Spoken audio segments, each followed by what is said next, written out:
নমস্কার, আমি ঋষি। আজকে আমি চলে এসেছি আবার একটি নতুন ভিডিও নিয়ে। আজকে আমি এক মহান তথা ক্রান্তিকারী সাহিত্যিক স্বর্গীয় শ্রী বিভূতিভূষণ বন্দ্যোপাধ্যায় নিয়ে কিছু কথা বলবো। আজকে ওনার মৃত্যুদিন। আজকে একটা খুবই দুঃখের দিন, কিন্তু তার থেকেও যেটা দুঃখ হচ্ছে, উনি ওনার প্রাপ্য সম্মান আজও পর্যন্ত পাননি। যা হোক, আমি আমার মতো করে চেষ্টা করছি ওনার এই মৃত্যু দিনে কিছুটা সম্মান জানানোর। আজকে আমি ওনার জীবনী সম্পর্কে কিছু কথা বলবো। তা শুরু করছি। বিভূতিভূষণ বন্দ্যোপাধ্যায় বাংলা সাহিত্যের এক জনপ্রিয় নাম। বিভূতিভূষণ বন্দ্যোপাধ্যায়, তার লেখা পথের পাঁচালী উপন্যাসটি পড়েননি এরূপ শিক্ষিত বাঙালি সত্যি বিরল। তার কলমে ফুটে উঠেছে গ্রাম বাংলার দরিদ্র, দুঃখিত, বঞ্চিত, শোষিত মানুষের কথা। আমরা সবাই জানি তিনি প্রকৃত প্রেমী এবং দুঃখী দরদীদের নিয়ে অনেক সাহিত্য রচনা করেছেন।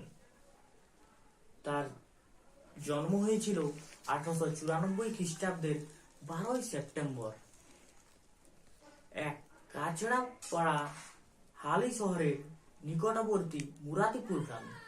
মাতুলালয়ে বিভূতিভূষণ থাকতেন। তার পৈতৃক বাড়ি ছিল বনগাঁর কাছে এক গ্রামে। পিতার নাম ছিল মহানন্দ বন্দ্যোপাধ্যায় এবং মাতা ছিলেন মৃণালিনী দেবী। তার পিতা কথকতা ও পুরোহিত্যের কাজ করতেন। তিনি প্রাথমিক শিক্ষা শুরু করেছিলেন গ্রামের পাঠশালায়।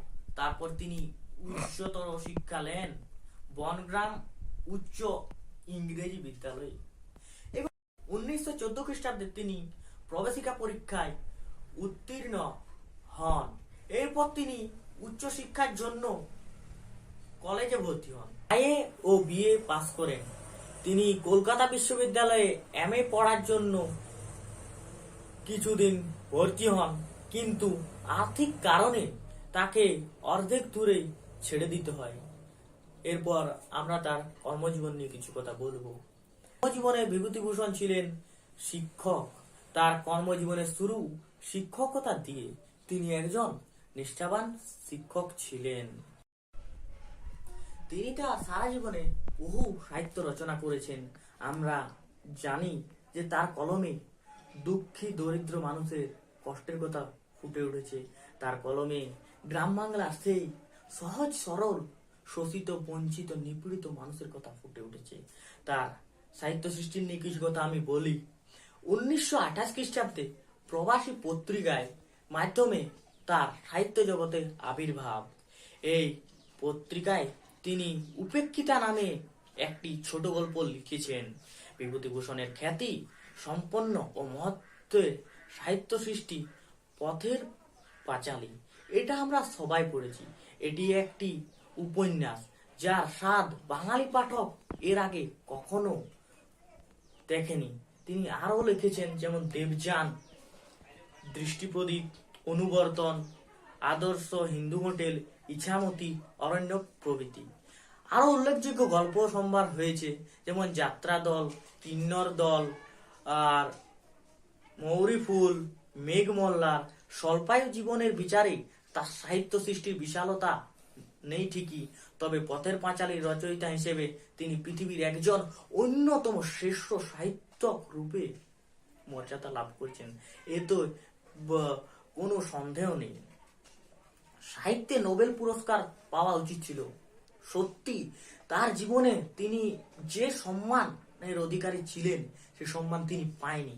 তো ফ্রেন্ড, আপনাদেরকে একটা কথা বলবো যে আপনারা দয়া করে ভিডিওটি শেয়ার করুন এবং তার সম্বন্ধে যতটা সম্ভব প্রচার করুন। আর কিছু না, অন্তত তার জন্মদিন আর মৃত্যুদিনটা পালন করুন। যা আর একটু আগে দিকে আমি যাচ্ছি। প্রকৃতি প্রেম সম্বন্ধে একটু বলি আমি। বিভূতিভূষণের প্রকৃতি প্রীতির মধ্যে একটি অনন্য বৈশিষ্ট্য, একটি অনন্য খুঁজে পাওয়া যায়। বাংলার ঝোপঝাড়, বাঁশবন, ভাটফুলের মধ্যে তিনি অপার আনন্দ উৎসের সন্ধান পান। অরণ্য প্রকৃতির উপর নীরব জ্যোৎস্না, নির্জনতা আর শব্দরতির রূপময়তা মানুষের মনে যেন এক রহস্য অনুভূতি বা অভিনব অতি জগৎ চালিয়ে তুলেছিলেন। মানে এক কথায় বলতে গেলে তিনি প্রকৃত প্রেমীও ছিলেন। তিনি যেমন গরিবের কথা ভেবেছেন, তেমনি সুন্দর শ্যামল প্রকৃতির কথাও ভেবেছেন। প্রকৃতির সাথে তার হৃদয় বলতে গেলে জুড়ে ছিল। তিনি মানবের কবি ছিলেন, মানবতার কবি ছিলেন, প্রকৃত প্রেমী ছিলেন। এর মাঝে তিনি কিছুদিন গৌর খান সভার ভ্রাম্যমাণ প্রচারক হিসেবে কাজ করেন। যা হোক, ওনার জীবন সম্পর্কে বললাম, ওনার জন্ম, কর্মজীবন, শিক্ষা সম্পর্কে অনেকটাই বললাম, আর সাহিত্য সম্পর্কে আমরা জানি। আর যদিও উনিটা অতটা জনপ্রিয় নন, সেটাতে অবশ্য আমাদের দোষ, ওনার কোনো দোষ নেই। হ্যাঁ ঠিক, ওনার স্বল্প জীবনে উনি বেশি পরিমাণে সাহিত্য রচনা করতে পারেননি, কিন্তু ওনার পথের পাঁচালী আজ বিশ্বজনীন স্বীকৃত পেয়েছে। ওনার স্বল্প জীবনে উনি বহু কিছু রচনা করে গিয়েছেন, কিন্তু বড় দুঃখের ব্যাপার যে উনি ওনার প্রাপ্য সম্মান পাননি। উনি 1950 সালের 1 নভেম্বর মারা গিয়েছিলেন, কিন্তু উনি আজও বেঁচে আছেন আমাদের হৃদয়ে। ওনার সাহিত্য সৃষ্টিতে, উনি ওনার সাহিত্যে বেঁচে আছেন। আর ভিডিওটি আর আমি বেশি দীর্ঘায়ু না করে এখানে শেষ করছি। তবে শেষবারের মতন একটা অনুরোধ করছি আপনাদের কাছে, দয়া করে বিভূতিভূষণ বন্দ্যোপাধ্যায়কে তার প্রাপ্য সম্মান দিন, তাহলে অন্তত পক্ষে ওনার আত্মা একটু শান্তি পাবে। নমস্কার।